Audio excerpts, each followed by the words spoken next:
มาเบิ่งความแตกต่างระหว่างลำโพง3รุ่นนี้พร้อมฟังเสียงและฟังราคาของแต่ละรุ่น KSS SE ความแรง120 วัตต์ราคา 4,980,000 กีบแถมไม้ร้อยให้อีก2อันเป็นไม้ร้อยแบบสากได้เพื่อสร้างสาคือตบต่อยเฮาให้เข้มแข็งเหมือนน้องอกแห้งแข่งขันสร้างสาบ้านเมือ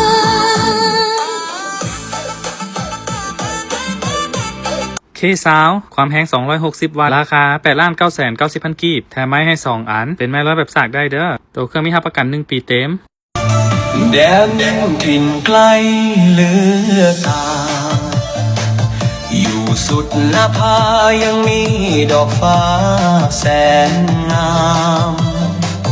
หากใครได้เห็นจะลุ่มลงไฟฝันพะวงลงติดตาม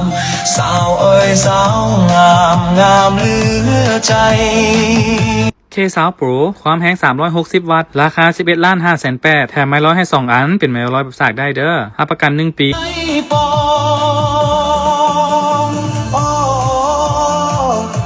กุหลาบสวรรค์แห่งเมืองปากสันที่อายใฝ่ฝันไม้ปอนใจอายหวังอยู่เคียงประคองกุหลาบเป็นสีดังทองเมื่อยามแสงส่องจากดวงสุริยนต์ราคาที่กล่าวมาสามารถผ่อนจ่ายหรือเก็บปลายทางได้เด้อ